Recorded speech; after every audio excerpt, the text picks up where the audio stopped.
Hello everybody, thanks for joining me. Today I'm going to be tying a soft-hackled wet fly with a bit of a black and white theme.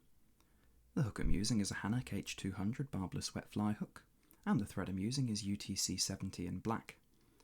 For the tail I'm going to use some Coq de Leon feather fibres, and for the body I'm going to use two moose mane hairs, one black and one white.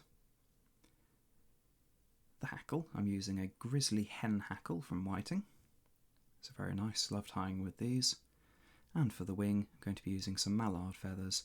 I'm going to be using the softer, lighter coloured bits from the base of the feather rather than at the tip of the quill. And I'm going to give a lacquered head with some clear varnish. Alright, let's get started. I'm going to tie in my thread just behind the hook eye, make a few wraps backwards to secure, and then trim away the excess with my scissors. I'm going to spin my thread flat here, and that's going to help me build a nice smooth body as I tie in the tail. I've taken a small pinch of Coq de Leon fibres. I really like using Coq de Leon for tailing. It's got a lovely gloss to it and a really nice speckled effect. So I'm tying that in down the length of the hook shank, all the way down to the bend. I'm going to make sure that everything's sat nicely on top. And then here I'm making one wrap underneath to prop the tail up before I carry the thread back forward. Nice touching turns, and you can see that's going to give me a nice smooth underbody to work on. Trim away the excess. I'm just going to spin the thread flat and tidy up a little bit. The next material is going to be my two moose mane hairs. I've taken a black one and a white one, and I'm going to trim the very spindly ends. I'm tying these in from the tip, and then we're going to carry those down the length of the hook shank, nice and parallel, all the way down to the base of the tail. Check the length, and I'm happy with that. So we can start to take the thread back forward, and I'm going to take a little bit of time here to build up a nice smooth torpedo shaped underbody so we can get a bit of a taper for the body. Now I like to use my rotary vise to wrap these hairs.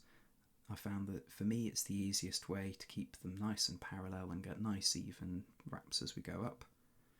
Some people prefer doing it hand over hand, but this is how I like to do it. So I've wrapped those forward.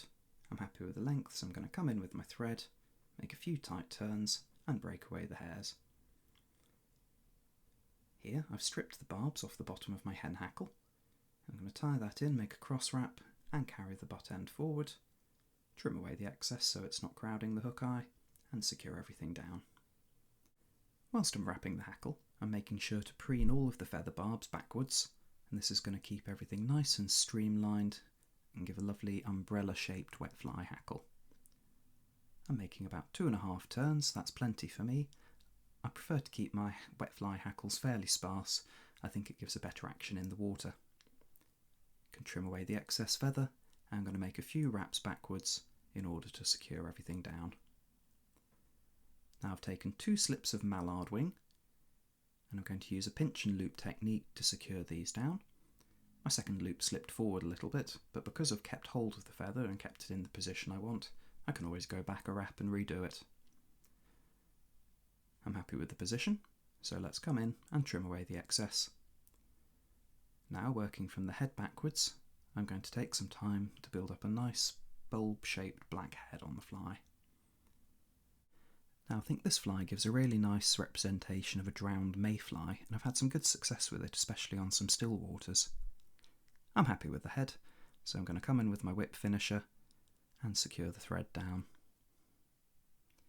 I can come in and snip away the excess, and I'm going to use my dubbing needle to drop a little bit of varnish on the head to give a nice shiny finish and add a bit of durability to the fly. I managed to get some varnish in the hook eye, so I'm using a little bit of hackle stem here, which makes an excellent pokey thing to clear out the hook eye.